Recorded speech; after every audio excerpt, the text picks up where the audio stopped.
ప్రభు నామమున ఈ ఉదయకాల స్థలంలో వందనాలు చెల్లిస్తున్నాము. ఈ ఉదయకాల వాక్య ధ్యానం కొరకు న్యాయాధిపతుల గ్రంథము 12వ అధ్యాయంలో కొన్ని వచనాలు మనం చూస్తాం. మనం నిన్నటి దినమున 11వ అధ్యాయంలో కొన్ని వచనాలు చూసాము. ఈ దినము న్యాయాధిపతుల గ్రంథము 12వ అధ్యాయంలో కొన్ని వచనాలు చూద్దాం. మనం మొదటి వచనం, ఎఫ్రాయిమీయులు కూడుకొని ఉత్తర దిక్కునకు పోయి నీవు అమ్మోనీయులతో యుద్ధము చేయబోయినప్పుడు నీతో కూడా వచ్చుటకు మమ్మల్ని ఎలా పిలవలేదు? నీవు కాపురమున్న నీ ఇంటిని అగ్నితో కాల్చివేయదమని యెఫ్తాతో చెప్పగా. ప్రార్థన చేద్దాము. ప్రేమల మా తండ్రి, ఘనమైన మా ప్రభువ, పరిశుద్ధుడా, మీ కృపను బట్టి ప్రభు మీ పాదాలకు స్తోత్రం తండ్రి. న్యాయాధిపతుల గ్రంథంలో దేవా మీరు న్యాయకర్తగా ఉన్న మా ప్రభువ, మీ పాదాలకు స్తోత్రం తండ్రి. ఎవరైతే అన్యాయంగా ప్రవర్తిస్తారో రాజా వారికి నాయన మరి మీరు బుద్ధి చెప్పే దేవుడవు. ఎవరైతే న్యాయంగా ప్రవర్తిస్తారో నా తండ్రి వారిని దేవా మీరు జ్ఞాపం చేసుకొని ప్రతిఫలం ఇచ్చే దేవుడు, మేలు చేసే దేవుడు రాజా. నా తండ్రి ఇటు రాజా మీ కృపను బట్టి ప్రభు మీ పాదాలకు స్తోత్రం తండ్రి. చదువు లేఖన భాగాల ద్వారా మాకు నేర్పించండి. మీ వాక్యం మాకు దయచేయండి. మీ సహాయాన్ని కోరుకొని మా ప్రియ రక్షకుడైన యేసుక్రీస్తు పరిశుద్ధ నామమున ప్రస్తుతించి ప్రార్థించి భయపరిచి వేడుకుంటున్నాం తండ్రి. ఆమేన్. గమనించండి, సరైన భాగం మరొకసారి చదువుతాను నేను. న్యాయాధిపతుల గ్రంథము 12వ అధ్యాయం 1వ వచనం, ఎఫ్రాయిమీయులు కూడుకొని ఉత్తర దిక్కునకు పోయి నీవు అమ్మోనీయులతో యుద్ధము చేయబోయినప్పుడు నీతో వచ్చుటకు మమ్మల్ని ఎలా పిలవలేదు? నీవు కాపురమున నీ ఇంటిని అగ్నితో కాల్చివేయదమని యెఫ్తాతో చెప్పగా. మళ్ళా బయలుదేరారు. వీళ్ళ బుద్ధి అట్టాడులాగా ఉంది, వీళ్ళ మనసు అట్టాడులాగా ఉంది ఎఫ్రాయిమీయులు. చూడండి ఎటువంటి బుద్ధి ఎఫ్రాయిమీయులది. పోతున్నారు కదా, ఎవరో దానికి చెందిన వాళ్ళు, దానికి సరిపోయిన వాళ్ళు పోయినారు కదా, పోయి పని చూసుకుని వస్తారు కదా. నేను పిలవాల అవసరమా? అవసరమైతే పిలుస్తారండి, పిలుస్తారో పిలవరో అది తర్వాత సంగతి. కానీ పిలవకపోతే మంచిదే కదా, ఆ ఇంట్లో ఉండరాదా? వచ్చిన విజయం నీకు కూడా వస్తుంది కదా. ఇశ్రాయేలీలలో ఒకరు సంతోషపడితే అందరికి సంతోషం, ఒకరు బాధపడితే అందరికీ బాధ. కాబట్టి యెఫ్తా పోయి యుద్ధం చేస్తాడు అమ్మోనీయులతోని. వాడిని ఓడిస్తారు, ఇస్రాయేలును రక్షిస్తున్నారు. మిమ్మల్ని పిలవకపోతే మళ్ళా మొదలు పెడతావా? మళ్ళీ ఇదే పదమనికి ఏమైనా ఇంకా మారరా మీరు ఎఫ్రాయిమీయులారా? అంతకుముందు గిద్యోను దగ్గర ఇదే మాట కదా మీరు పలికింది, ఎఫ్రాయిమీయులారా. చూడండి, ఇదివరకు మనం ధ్యానించాము న్యాయాధిపతుల గ్రంథము 8వ అధ్యాయంలో. న్యాయాధిపతుల గ్రంథము 8వ అధ్యాయము 1వ వచనం, అప్పుడు ఎఫ్రాయిమీయులు గిద్యోనుతో నీవు మా ఎడల చూపిన మర్యాద ఎట్టిది? మిద్యానీయులతో యుద్ధము చేటుకు నీవు పోయినప్పుడు మమ్మల్ని ఎలా పిలవలేదని చెప్పి అతనితో కఠినముగా కలహించరి. అప్పుడు గిద్యోనుతో ఇదే జరిగింది. గిద్యోనుతో జరిగితే అందరు గిద్యోనులాగా ఉంటారు. గిద్యోనుతో జరిగితే గిద్యోను చెప్పాడు, మిమ్మల్ని పిలిచామయ్యా, మిమ్మల్ని అంతకుముందు వచ్చిన అధ్యాయంలో 7వ అధ్యాయంలో మేము మిమ్మల్ని పిలిచాము. తర్వాత మీరు వచ్చారు కూడా, వచ్చి ఆ అన్యదేశ రాజులందరూ మీరు చంపినారు కదా, మీరు వారి తలాలు కూడా తీసుకొచ్చారు కదా మీరు. అయితే మేము ఆరంభంలో ఎందుకు చెప్పలేదంటే అందరం కలిసి మేము అందరం కలుసుకొని తరుముకుంటా పోతుంటే అట్లాగా మేమేమో ఇక్కడ నుంచి మేము తరుముకుంటా వస్తాం. అప్పుడు మీకు చెప్తాం మీ ప్రాంతానికి వచ్చినప్పుడు వాళ్ళను, అప్పుడు మీరు రండి, మీరు వచ్చి వాళ్ళను అలాగా మీరు ఎదుర్కొనే వాళ్ళను సంహరించండి అని అప్పుడు చెప్తే కదా మీకు వచ్చారు కదా. మీరు వచ్చిన తర్వాత గెలుపు పొందిన తర్వాత మళ్ళీ మీరందరూ కూడుకొని నా మీదకి రావటం ఏంది అన్నట్టుగా ఆ దినాన గిద్యోను ఓర్చుకున్నవాడై తను తగ్గించుకొని అన్నాడు, మాదంతా మేము ద్రాక్ష గెలలో ఒకరు కోసినా, ద్రాక్ష పంట మేము కోసినా, మీది పరిగైనా కూడా మీ పరిగె గొప్పది కదా. అంటే ఆ రాజుల యొక్క తలాలు మీరు ఛేదించారు. మీరు గొప్పవాడు, మేము కేవలం తరిమినా మేమంతే, మీరు గొప్పవాడు కదా ఎట్లా నాకు అని పొగిడేసరికి అప్పుడు ఆ పొగడతలకు అబ్బా మేము కాంగన్నట్టుగా సపబడిపోయారు. అంతే కొందరు అటు చెయ్యాలి. మనం ఏం చేయాలంటే లేనిది చేయకూడదు, ఉన్నదే చెప్పాలనుకోండి. అదే సందర్భాన్ని బట్టి సమయాన్ని బట్టి వాళ్ళు పొగుడుతూ ఉండాలన్నమాట. పొగుడుతూ ఉంటుంటే ఎన్ని పోతాయి అన్నీ మర్చిపోతారు. అడగాల్సినవి అడగరు, తప్పులున్నా కూడా అడగరు. జాగ్రత్త, వాళ్ళ తప్పులు అయిన కూడా మర్చిపోతుంది. ఎందుకంటే వాళ్ళ పొగడతలలో ఇది మర్చిపోతుంది, అడగాల్సింది మర్చిపోయారు. సరే, అప్పుడైనా గిద్యోను అంటే ఆయన ఏదో తగ్గించుకున్నాడు. ఆయన ఆ తర్వాత మిమ్మల్ని అడిగినా మీరు రాలేదు, మీరు వచ్చారు, అయిపోయింది కదా అన్నట్టుగా తను తగ్గించుకొని వాళ్ళని గొప్ప చేసి ఏదో గొప్ప చేసి పంపించాడు. అందరూ అట్లా ఉంటారు. ఈ ఎఫ్రాయిముల జీవితం అంతా ఇంత అయిపోతే ఎట్లాగే. మళ్ళీ చూస్తాడనమాట, ఎవరైనా శత్రువులు యుద్ధానికి వస్తారా, యుద్ధానికి వచ్చినప్పుడు మేము కూడా పోయి కలుస్తాం, ఏమంది సపోర్ట్గా ఉంటాం అని కాదు. గమనించాలి మనం. ఎవరు బాబాకండ్రా, ఏం చూడబా చేయబాకండ్రా. ఎవడైనా యుద్ధానికి వస్తాడు, శత్రువు యుద్ధానికి వస్తాడు అనుకో, ఇది వచ్చినప్పుడు మౌనంగా ఉందాం మనం. ఎవడు పోతాడో చూద్దాం యుద్ధానికి, ఎవరెవరు పోతాడో చూద్దాం యుద్ధానికి. పోయిన తర్వాత ఫోన్ ఇచ్చి అప్పుడు అడుగుతాం రా వాళ్ళని, మళ్ళీ ఎందుకు పిలవలేదు అడుగుదాం రా. ఇదేనా ఎప్పుడు కూడా కలహబుద్ధిని, ఎప్పుడు కలహబుద్ధేనైనా. ఎవరు యెఫ్తా ఎవరు? ఇశ్రాయేలీయుడే కదా, గిలాదు కుమారుడే కదా. కాకపోతే అసలు యెఫ్తాకే లేదు. అసలు యెఫ్తాకి ఇశ్రాయేలుల మధ్య గిలాదు యొక్క సొంత భార్య కుమారులు యెఫ్తాని వెలివేశారు. యెఫ్తాని వద్దు పొమ్మన్నారు, మాతో వద్దన్నారు. యెఫ్తాకే లేదు ఆడ స్థానం. అయితే ఇప్పుడు అవసరం వచ్చింది కాబట్టి, బలాఢ్యులు ఎవరు లేరు కాబట్టి ఆ గిలాదీలు పిలుచుకున్నారు. వాళ్ళు పిలుచుకున్నారు. యెఫ్తాని పిలిస్తే కొన్ని కండిషన్స్ మీద, కొన్ని మంచి లేకపోతే కొన్ని వీటి మీద ఆయన వచ్చాడు. మరి యెఫ్తా వచ్చాడు, అన్య రాజులను సంహారం చేశాడు, ఇశ్రాయేలును రక్షించాడు. పిలిచింది ఎవరు అసలు వాళ్ళను? యెఫ్తాని పిలిచింది ఎవరు? యుద్ధానికి రమ్మని. వాళ్ళు గిలాదీలు పిలిచారు. వాళ్ళని అడగాలి, నీకు ధైర్యం ఉంటే నువ్వు పోయాడు వాళ్ళని అడుగుపో. వాళ్ళని అడగడానికి ధైర్యం లేదు, ఇది పెట్టడం అక్కడిని కొట్టి అడుగుతావు నువ్వు. గుంపు దగ్గర కూర్చోద్దాం. ఆ రోజు కూడా గిద్యోను యొక్క విషయంలో కూడా గుంపు ఉన్నారు కదా, ఇశ్రాయేలు ఉన్నారు కదా. దాదాపు ఆఖరు 3,022 లెక్క ఉంది, 3,002 మంది అనుకుంటాను. అంతమంది ఉన్నప్పుడు వాళ్ళ పోయి అడుగు చూద్దాం. ఆ రోజు అడగకూడదా, మీరు ఎందుకు మమ్మల్ని పిలవద్దని? సరే, వాళ్ళు పోయి 10,000 మంది మిగిలారు. ఆ 10,000 మందిని అడుగుపోవచ్చు చూద్దాం. సరే, 10,000 మంది కాడ 300 మిగిలారు. 300 మందిని అడుగుపోవచ్చు చూద్దాం. ఆ రోజున గిద్యోను సందర్భంలో అడుగు చూద్దాం. ధైర్యం లేదు నీకు. సరే, 300 కాదు, గిద్యోను పక్షాన 100 మంది ఉన్నారు. ఆ 100 మందిని అడగరాదు, పోయి మీరు పోయినారు యుద్ధానికి, మమ్మల్ని ఎందుకు పిల్లదని చెప్పేసి ఆ రోజు అడగకూడదా? అదే అందరిని పోనిచ్చి ఆ ఒక్కడిని అడుగుతావు. ఏదైనా ఉంటే గుంపులు అడగాలి, ఏదైనా ఉంటే గుంపులో తెలుసుకోవాలి, అందరిలో తెలుసుకోవాలి విషయం. అది తెలుసుకోవాల్సిన అవసరం ఏంది? ఏముంది అక్కడ? అది ఇక్కడ చూస్తున్నాం. అక్కడ గిద్యోను ఒంటరిగా చేసేసి అట్లా గిద్యోను అడిగాడు, మమ్మల్ని ఎందుకు పిలవలేదని. ఇక్కడ కూడా మరి గిలాదీలు వాళ్ళని అడుగు పోయి కావాలంటే వాళ్ళని అడిగేది ఏం లేదు, యెఫ్తాని అడుగుతారు. అంటే మళ్ళీ మేము బెదిరించాలి, ఇంకొకరిని బెదిరించాలా, వాడు కూడా లోబడిపోవాలా, తగ్గించుకోవాలా, వాడు మమ్మల్ని హెచ్చరించాలా, మేమంటే ఏమనుకున్నాం తెలుసుకోవాలి మేమంటే అన్నట్టుగా అదే స్వభావం కలిగిండే పాపము. ఈరోజు కూడా గెలుపు మందేలే. ఎవరి దగ్గర గెలుపాయి మీకు? ఎవరి దగ్గర గెలుస్తారు మీరు? వాళ్ళు ఏమైనా అన్యులా? వాళ్ళు ఏమైనా అంత ఇశ్రాయేలీలే కదా. ఇశ్రాయేలు మీద మీ గెలుపు ఏమిటి? ఇశ్రాయేలు మీద వాళ్ళ మీద ఇలా వివాదం ఏమిటంటే, కాబట్టి ఏదైనా న్యాయం ఉంటే న్యాయ ప్రకారం మాట్లాడుకోవాలి. ఏదైనా న్యాయం ఉంటే, ఏదైనా అవసరం ఉంటే 10 మందిని కూర్చోబెట్టి అట్లా అడగాలనే కానీ అలా అడగాల్సిన అసలు అడిగేదేముంది ఆడ? ఇద్దరు బయట గెలుచుకుని వచ్చారు, ఇప్పుడు అడుగుతామా? అందుకని వీళ్ళు ఎటువంటి వాళ్ళంటే ఎఫ్రాయిమీలు కలహప్రియులాగా ఉన్నారు, కలహప్రియులు.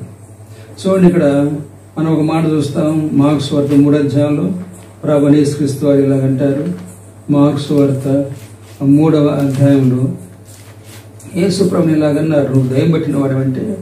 అందుకు ప్రభు అన్నాడు ఇక్కడ 3వ అధ్యాయము 24వ వచనం. మార్క్స్ వార్త 3వ అధ్యాయము 24వ వచనం.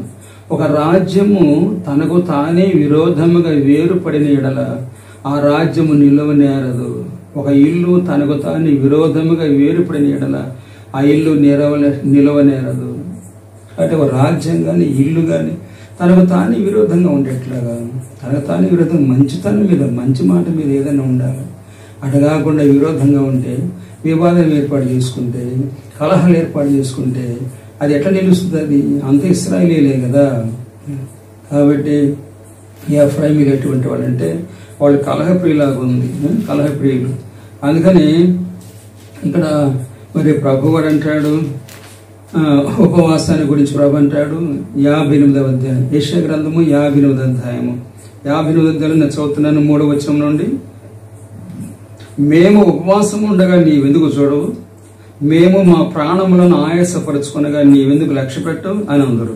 మీ ఉపవాస దినమున మీరు మీ వ్యాపారం చేయుదురు, మీ పనివారి చేత కఠినమైన పనిని చేయించుదురు.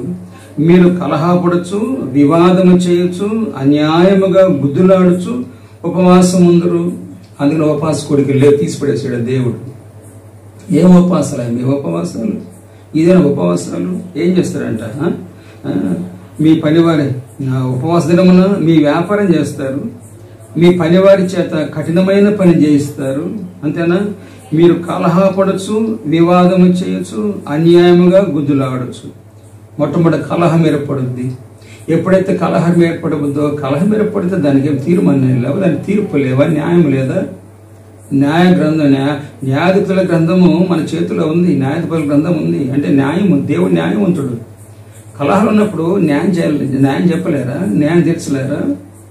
కలహం ఉంటే ఆ కలహం తీరడానికి ప్రభువు కాకుండా, దేవుడు కాకుండా, బైబిల్ కాకుండా, దేవుడి సన్నిధి కాకుండా లోకంలో పోతారు. కలహం ఉంటే పోలీస్ స్టేషన్, తర్వాత వివాదం ఉంటే కోర్టుకు. ఇదేనా దేవుని పిల్లలు చేయాల్సినటువంటిది? ఇదేనా పద్ధతి అంతా కూడా? ఇంకా ఉపవాసము కలహపడచ్చు, వివాదం చేయొచ్చు, ఇంకా అన్యాయముగా గుద్దులాడచ్చు. అవసరమైతే గుద్దులాట కూడా ఏర్పాటు చేస్తాం, గుద్దులాట కూడా ఏర్పాటు చేసి సిద్ధంగా ఉంటుంది. గుద్దులాట కూడా ఏం ఉపవాసం? అందుకనే దేవుడు చేసాడు ఉపవాసం తీసిపడే ఉపవాసమే ఉపవాసం. మీరు చేసే ఉపవాసాలు ఏంది టాటి అన్నట్టు. కానీ ఇక్కడ ఎఫ్రాయిమీలు ఎటువంటి వాళ్ళు అంటే వారు కలహప్రియులు.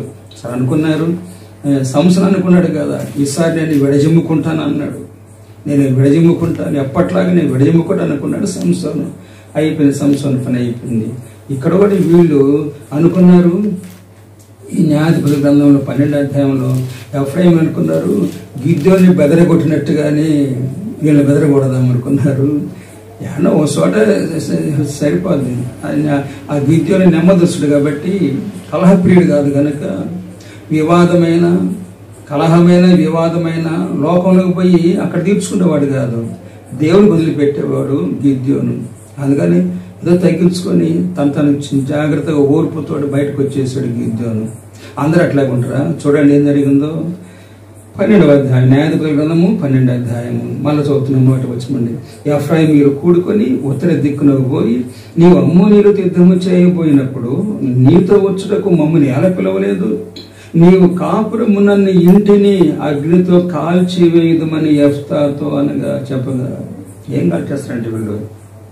నీవు కాపురమున్నావే, ఏమన్నా న్యాయమండి? కాపురమున్నావంటే యెఫ్తా కాపురమున్న స్థలములో యెఫ్తా భార్య ఉంటుంది, యెఫ్తా పిల్లలు ఉంటారు. వాళ్ళు ఏం చేశారయ్యా? ఆ పిల్లలు, భార్య పిల్లలు వాళ్ళు ఏం చేశారు? మొత్తాన్ని నిప్పి పెట్టేస్తావా నువ్వు? మొత్తంగా నిప్పి పెడతావా నువ్వు కాపురమున్న ఇల్లు అంట. ఏమని అర్థం ఉందా చెప్పు? చేత వాళ్ళ దగ్గర పో, చూద్దాం. అయితే ఆ గిలాదీలు ఉన్నారు, పెద్దలు ఉన్నారు కదా, వాళ్ళ దగ్గర పో, ఆ మాట అన్న చూద్దాం. ఎఫ్రాయిమా? అందులో ఎఫ్రాయిం వాళ్ళు ఎవరు? గిలాదీలు ఎవరు? మనిషి కుమారులు, వీళ్ళేమి ఎఫ్రాయిలు. ఇద్దరు ఒక తండ్రి పిల్లలు, యేసేపు కుమారులు ఇద్దరు కూడా. వాళ్ళ దగ్గర పోయిన ధైర్యం లేక ఈ చిన్న పిల్లలందరూ పట్టుకొని, వీళ్ళని పట్టుకొని ఏది నువ్వు అన్యాయం చేసేది? గిద్దెను పట్టిన యెఫ్తా అంటావు. యెఫ్తా కాపురం ఉన్న ఇంటిని కాల్ చేస్తారా మీరు? చూద్దాం. అదేమిందంటే నీవు కాపురమున్న నీ ఇంటిని అగ్నితో కాల్చివేయదమని యెఫ్తాతో చెప్పగా, యెఫ్తా నాకును నా జనులకును అమ్మోనీయులతో గొప్ప కలహం కలిగినప్పుడు నేను మిమ్మల్ని పిలిచితిని గాని మీరు వారి చేతులలో నుండి నన్ను రక్షింపలేదు. మీరు నన్ను రక్షింపకపోవటం నేను చూచి నా ప్రాణమును అరచేతిలో ఉంచుకొని అమ్మోనీయులతో యుద్ధము చేయపోతిని. నేను పిలిచాను మిమ్మల్ని, నేను నా జనులు గిలాదు కుమారులు మేమందరం కలుసుకొని అలాగే మేము పోతా ఉంటుంటే పిలిచాం మిమ్మల్ని, పిలవలేదా? ఆ రోజు గిద్యోని పిలవలేదా? గిద్యోని పిలిచినట్టుగా రుజువు అనేది బైబిల్లో, గిద్యోని పిలిచినట్టుగా 8వ అధ్యాయంలో. అది ఇక్కడ రుజువు లేదు. యెఫ్తా ఈ ఎఫ్రాయిమీలను పిలిచినట్టుగా ఇక రుజువు లేదని చెప్తున్నాడు. నేను మిమ్మల్ని పిలిచా, నేను నా జనులు కలహము వాళ్ళతో ఉంది, మాకు అమ్మోనీయులతో కలహమును మేము పిలిచాను, మీరు రాలేదు. ఎక్కడుంది చెప్పు, మమ్మల్ని పిలిచాను ఎక్కడ చూపించు. 8వ అధ్యాయంలో గిద్యోని చెప్పాడు, కానీ నువ్వు ఎక్కడ పిలిచి చూపించంటే సారి సాక్ష్యాలు పెడతారు. ఎవరికేమైనా ఒక్కసారి చాలు ఎటువంటి వాడు, ఒకసారి నీ సంగతి తెలిసింది. నువ్వు గిద్యోని కాలంలోనే చెబితే నువ్వు అబద్ధమాడినవు, నువ్వు అబద్ధమాడి గిద్యోని మీద వచ్చావు, కలహం రేపుతున్నావు, వివాదం రేపుతున్నావు, అబద్ధం చెప్తున్నావు, నువ్వు నేను పిలవలేదని వచ్చినావు, గిద్యోనితో వచ్చావు. సరే అయిపోయింది. ఇప్పుడు ఏమిటంటే నువ్వు మమ్మల్ని పిలవదంటాడు. యెఫ్తా అన్నాడు, పిలిచే మిమ్మల్ని కానీ మీరు రాలేదు, మమ్మల్ని రక్షించుకున్నా మీరు రాలేదు. అందుకని ఏమిందంటే అప్పుడు యెహోవా వారిని నా చేతికి అప్పగించిన గనుక నాతో పోట్లాడుటకు మీరేలా నేడు వచ్చితురా నేను. కానీ మీరు రాలేదు కాబట్టి దేవుడు నాకు అప్పగించాడు వాళ్ళను, అమ్మోనీయులను. అందుకని నేను వాళ్ళు సంహారం చేశాను. అది ఇప్పుడు మీరు వస్తున్న నా దగ్గరకు వస్తలేదు. పో దేవుని అడుగుపో, దేవా ఎందుకు నువ్వు వాళ్ళు చేసావు, నువ్వు మేము లేకుండా అడగకపో. అది కూడా లేదు. సరిగా అంటాడు, అప్పుడు యెహోవా వారిని నా చేతికి అప్పగించిన గనుక నాతో పోట్లాడుటకు మీరేలా నీడ వచ్చితిరా నేను. అప్పుడు యెఫ్తా గిలాదు వారిని అందరినీ పోగు చేసుకొని, చూడండి గిలాదీలారా అన్నలారా, వాడు చూడు ఏమంటుండే, ఎఫ్రాయిము పిలిచి వాడు రాలేదు కదా ఆ రోజున, రాకుండా ఇప్పుడు నా ఒక్కడి మీదకి వచ్చారు వాళ్ళు. కాబట్టి చూడండి అన్యాయం అన్నట్టు అనుకొని, అన్యాయం కదా ఇది. కాబట్టి ఇప్పుడు గిలాదీలందరినీ పిలిచిన తర్వాత చూడండి ఏం జరిగిందో 4వ వచనంలో. అప్పుడు యెఫ్తా గిలాదు వారిని అందరినీ పోగు చేసుకొని ఎఫ్రాయిమీలతో యుద్ధము చేయగా గిలాదు వారు ఎఫ్రాయిమీలను జయించిరి. యెహోవా వలన జయిస్తున్నారు కానీ లోకానుసారమైన జయింపులు కావి. లోకానికి అప్పజింపి ఓ లోకస్తులారా చూడండి, మీరు చూడండి, వినేది లోకానికి అప్పచెప్పలే. ప్రార్థన అంటారు, ప్రార్థన ద్వారా ఏదైనా జరగాలి, ప్రార్థన ద్వారా ఏదైనా జయించాలి, ప్రార్థన ద్వారా ఏదైనా సాధించాలి, దేవుని అడగాలి, దేవుని దగ్గర కనిపెట్టుకోవాలి, దేవుని సహాయం ఉంది. ప్రార్థన చేయి, ప్రార్థనలో శత్రు పారిపోతాడంతే. ప్రార్థన అనేది ఏం లేదు. లోకానికి అప్పగిస్తావా? లోకంతో పోరాడమంటావా? లోకస్తులతో పోరాడి గెలుపు పొందుతావా? ఇలాగా దేవుని యొక్క పని అది కాదు. యెఫ్తా అలాగ చేయలేదు. తన వారిని పిలుచుకొని యెహోవా చేసిన సహాయం అది. యెహోవా నాకు వాళ్ళకి అప్పగించారు, వాళ్ళని అమ్మోనీయులను. కాబట్టి ఈరోజు నేను కూడా అప్పగిస్తున్నాడు అంటే అనుకొని వాళ్ళే అలా చెప్పి చేశారు. చేతులు ఇప్పుడు ఏం జరుగుతుందంటే, అప్పుడు యెఫ్తా గిలాదు వారిని అందరినీ పోగు చేసుకొని ఎఫ్రాయిమీలతో యుద్ధము చేయగా గిలాదు వారు ఎఫ్రాయిమీలను జయించిరి. ఎఫ్రాయిమీలు జయించారు. యుద్ధం కావాలని నీకు, కలహం కావాలని నీకేమైనా, అట్లాగా దేవుని యొక్క శక్తితో, దేవుని యొక్క సహాయంతో అట్లా ఎఫ్రాయిమీలను మీద యుద్ధాన్ని పేరు జయించారు. వీళ్ళు ఎటువంటి వాళ్ళంటే ఎఫ్రాయిమీలు ఒక కలహప్రియులు, లేక అబద్ధమాడేవాళ్ళు, నింద మోపేవాళ్ళు వాళ్ళే కాదు. ఇట్లాగా మరి రెచ్చిపోతారంట వాళ్ళు. ఎందుకు అట్లా అన్నారంట వాళ్ళు? ఒకసారి ఇలాగన్నారు వీళ్ళు ఎఫ్రాయిమీలు. ఏమన్నారు? 4వ మధ్యలో చూస్తే, ఏలైనగా వారు ఎఫ్రాయిమీలకును మనషీలకును మధ్యన గిలాదు వారని మీరు ఎఫ్రాయిమీల ఎదుట దేవుని నిలవక పారిపోయిన వారైతే అబ్బో ఎఫ్రాయిమీల ఎదుట నిలవలేక పారిపోయినారంటే వీళ్ళు. అందుకని అది మనసులో ఉంది వీళ్ళకు, మేము పారిపోయిన వాళ్ళం మేము ఎఫ్రాయిమీలని. అప్పుడు పోయి యుద్ధం చేశారు, ఓడించారు. ఓడిస్తే అక్కడ చూద్దాం 5వ వచనంలో, సరే ఎఫ్రాయిమీల ఎదుట నిలవలేక పారిపోయిన వారు. అందుకని 5వ వచనంలో ఎఫ్రాయిమీలతో యుద్ధము చేయటకై గిలాదు వారు యోర్దాను దాటు రేవులను పట్టుకొనగా పారిపోయిన ఎఫ్రాయిమీలలో ఎవడో పారిపోయాడు. అందరూ పారిపోయారు, ఒకడు మరి మిగిలిపోయాడు. మిగిలిన తర్వాత వీళ్ళకి డౌట్ వచ్చింది, వీళ్ళకు గిలాదీయులకు, ఎవరాడు యుద్ధంలో వచ్చినట్టు ఉన్నాడు, పారిపోతుంది, అసలు ఎవరు మిగిలిపోయాడు, ఎవరు వాడే చదువుతున్నట్టు మాకు కొంచెం దాటి యోర్దాన్ దాటి అని అంటున్నాడు. ఎవరు నువ్వు యోర్దాన్ దాటిమంటావు, మావాడు కదా నువ్వు అని డౌట్ వచ్చి, నువ్వు ఎఫ్రాయిమీయుడువా అని అడిగారు వీళ్ళు గిలాదీయులు. భయపడిపోయాడు ఎఫ్రాయిమీయుడు, భయపడిపోయి, ఏమి భయం ముందు లేదైతే అందరు అందరూ నీకు భయపడేవాళ్ళేనా, ఎప్పుడు నీకు భయపడేవాళ్ళేనా, ఎప్పుడు కూడా కథ అడ్డం తిరుగుద్ది. ఇప్పుడు ఎఫ్రాయిమీయుడు భయపడిపోతా ఉన్నాడు, భయపడే పని ఇప్పుడు వీళ్ళదైంది, ఎందుకుందైంది. అప్పుడు అన్నాడు, ఏం ఎఫ్రాయిమీడి నేను కాదు అట్టే పలుకుతుంది. నువ్వు ఎఫ్రాయిమీడు కాకపోతే షిబ్బోలేతు అనే పదం పలుకు చూద్దాం. షిబ్బోలేతు పలుకు. వాళ్ళకి రాదు, షీ అనే మాట అని రాదు, 4 తిరగదు వాళ్ళకి. నాలుగుతో అబద్ధాలు ఆడతారు కానీ, 4తో మోసం చేస్తారు కానీ, కలహం పెట్టుకుంటారు కానీ, షీలో యెరూషలేము అనేటి పదాలలో షీ అనే మాట రాదు. షా షీ అది పలకలేరు.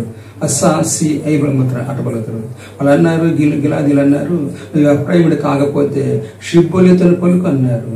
అని జరిగాడు రాకానికి సిబ్బోలేతు అన్నారు. పట్టుకుంటే వెళ్ళి సిబ్బోలేతున్నాడు కాబట్టి ఎఫ్రాయిమీడే ఆయన అక్కడ సంహరించాడు. కానీ ఎందుకు అయ్యా, ఎందుకు సిబ్బోలేతుని పలకలేవు, షిబ్బోలేతుని పలకలేవు, మాట సరిగా రాదు, 4 సరిగా తిరగదు, కలహాలు వేసుకుంటావు, ಮತ್ತೆ అబద్ధం ఆడతావు, మోసం చేస్తావు. ఎవరు మోసం చేస్తావు, ఎట్లా చేస్తావు? ఏదో ఒక రోజు పట్టుబడతావు. నువ్వు ఈరోజు మోసం చేసి కానీ, ఈరోజు అబద్ధం ఆడవచ్చు కానీ, ఈ రోజున ఏమైనా ఒకవేళ కలహాలు పెట్టుకోవచ్చు కానీ పట్టుబడతావు, ఒక రోజు పట్టుబడతావు. జాగ్రత్తగా ఉండాలి. దేవుడు చూస్తా ఉన్నాడు, న్యాయము అన్యాయము దేవుడు చూస్తానే ఉన్నాడు. కాబట్టి యెఫ్తా ఇలాగ దేవుని మొరపెట్టుకున్నాడు. ప్రభా చూడు, ఎఫ్రాయిమీలు సొంత వాళ్ళు చూడు ఇలాగా అన్యాయంగా నా మీదకి వస్తా ఉన్నారు, అన్యాయంగా వస్తున్నారు, అబద్ధం మాటలు మాట్లాడుతున్నారు, మోసపు మాటలు మాట్లాడుతున్నారు, వారి సంగతి చూడాలి అన్నట్టుగా దేవుడు మొరపెట్టుకున్నాడు. ఆయన మొరపెట్టుకోవచ్చు, దేవుడు సహాయం చేశాడు. కనుక నా జాగ్రత్తగా ఉండాలా, అన్యాయంగా ప్రవర్తించకూడదు. ఈ రోజున రోజు రేపు ఉండదు. వాటి జాగ్రత్తగా ఉండాలి. దేవుని బిడ్డలు సరిగ్గా ఉండాలి, న్యాయంగా ఉండాలి, న్యాయప్రతులను ఉండాలి. ప్రభు చూసి కూడా ఉన్నాడు. అట్లాగే మన ప్రభు సహాయపడిన గాక. యెఫ్తా పక్షాన గిలాదీల పక్షాన దేవుడు ఉన్నాడు కాబట్టి దేవుడు ఒక సహాయం చేశాడు.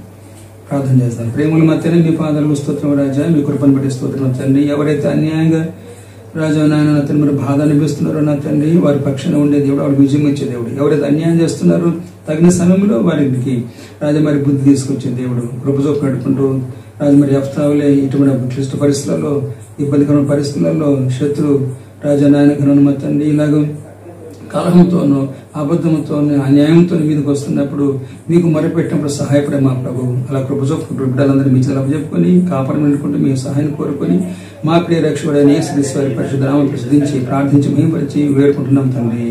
ఆమేన్. ఈ సమయంలో ఒక పాట విందాం. దీనికి సంబంధించినట్టుగా గిలాదులో ఉన్నటువంటి ఆ యెఫ్తా పాడుకున్నాడే మీ పాట అంటే దావీదు మహారాజు కీర్తన. ఇది ఆ కీర్తన మన సీఎన్ గీతాలలో ఉంది. ఆ పాట ఉంది, యెఫ్తా పాడుకున్నట్టుగా ఉంది. నిజంగా చూస్తుంటే ఈ పాట మొత్తం వినేంత వరకు ఓపిక కలిగండి. ఆ పాట మొత్తం మనం విందాం.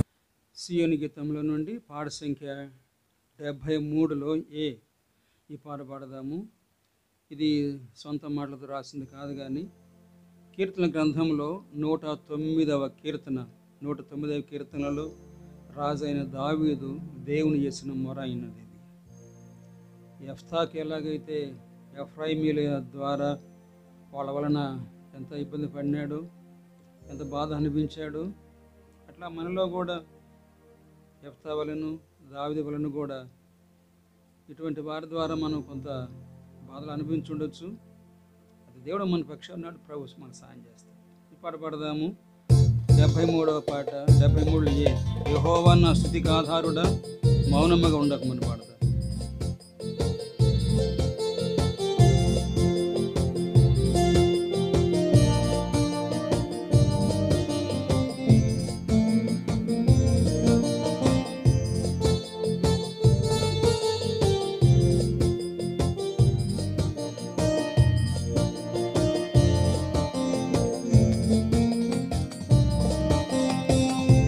యెహోవా నా స్తుతికాధారుడా మౌనముండకుము, మౌనముండకుము. దుష్టులు కపటులు తమ నోరు తెరచి అబద్ధములతో నాపై లేచిరి. ద్వేషపు మాటలచే నా చుట్టూ చేరి నిర్నిమిత్తముగా పోరాడుచున్నారు. ద్వేషపు మాటలచే నా చుట్టూ చేరి నిర్నిమిత్తముగా పోరాడుచున్నారు.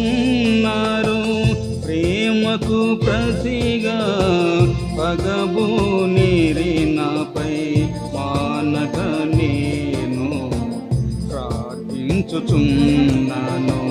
ప్రేమకు ప్రతిగా పగబూనిరి నాపై మానక నేను ప్రార్థించుచున్నాను. యెహోవా నా స్తుతికాధారుడా మౌనముండకుము, మౌనముండకుము. దుష్టులు కపటులు తమ నోరు తెరచి అబద్ధములతో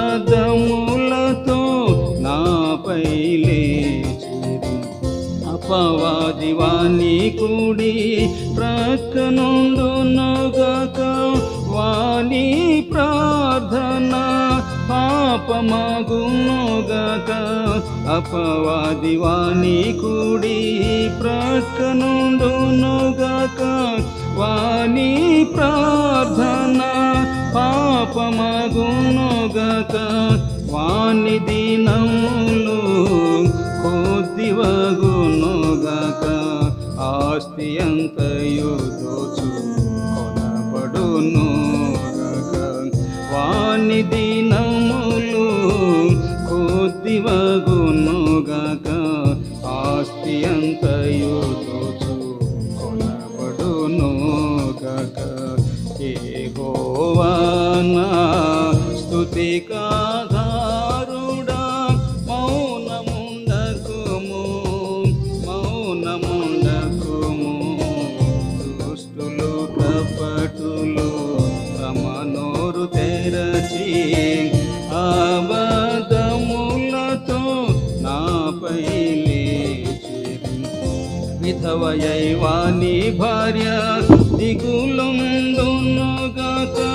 దేశ దిమ్మరులై పిల్లలుందురుగాక. విధవయై వాని భార్య దిగులుందునుగాక, దేశ దిమ్మరులై పిల్లలుందురుగాక. తల్లి పాపము తుడవబడకుండునుగాక, సంతతి అంతయు నాశమగుగాక. తల్లి పాపము తుడవబడకుండునుగాక, సంతతి అంతయు నాశమగుగాక. యెహోవా నా స్తుతికాధారుడా మౌనముండకుము, మౌనముండకుము. దుష్టులు కపటులు తమ నోరు తెరచి అబద్ధములతో నాపై లేచిరి. పితరుల దోషములు ఎన్నటెన్నటికి జ్ఞాపకముంచు కొనుమో దేవా పితరుల దోషములు ఎన్నటెన్నటికి జ్ఞాపకముంచు కొనుమో దేవా రాబో తరములలో వాని పేరు మరువబడి మాసి పోవునుగాక రాబో తరములలో వాని పేరు మరువబడి మాసి పోవునుగాక యెహోవా నా స్తుతికాధారుడా మౌనముండకుము మౌనముండకుము దుష్టులు కపటులు తమ నోరు తెరచి అబద్ధములతో నాపై లేచిరి కృప చూపుటయే మరచిన వారై శ్రమగలవానిని సంపనసించిరి కృప చూపుటయే మరచిన వారై శ్రమగలవానిని సంపనసించిరి నలిగిన హృదయుల పరిమెడువానికి శాపమే గాని దీవెనయేటిది నలిగిన హృదయుల పరిమెడువానికి శాపమే గాని దీవెనయేటిది యెహోవా నా స్తుతికాధారుడా మౌనముండకుము మౌనముండకుము దుష్టులు కపటులు తమ నోరు తెరచి అబద్ధములతో నాపై లేచిరి పై వస్త్రము వలె శాపముండెనుగా నడికట్టు వలె వాని వదలకుండునుగాక పై వస్త్రము వలె శాపముండెనుగా నడికట్టు వలె వాని వదలకుండునుగాక నా శత్రువులకు ఓ నా యెహోవా నీ ప్రతీకారము చేయగుగాక నా శత్రువులకు ఓ నా యెహోవా నీ ప్రతీకారము చేయగుగాక యెహోవా నా స్తుతికాధారుడా మౌనముండకుము మౌనముండకుము దుష్టులు కపటులు తమ నోరు తెరచి అబద్ధములతో నాపై లేచిరి దీవింతువు నన్ను వారు శపింపగా నీ దాసుడా నందింప సిగగు వారికి దీవింతువు నన్ను వారు శపింపగా నీ దాసుడా నందింప సిగగు వారికి జనముల మధ్యను నిన్ను స్తుతింతును కృతజ్ఞతలతో ఓ నా ప్రభువా జనముల మధ్యను నిన్ను స్తుతింతును కృతజ్ఞతలతో ఓ నా ప్రభువా యెహోవా నా స్తుతికాధారుడా మౌనముండకుము మౌనముండకుము దుష్టులు కపటులు తమ నోరు తెరచి అబద్ధములతో నాపై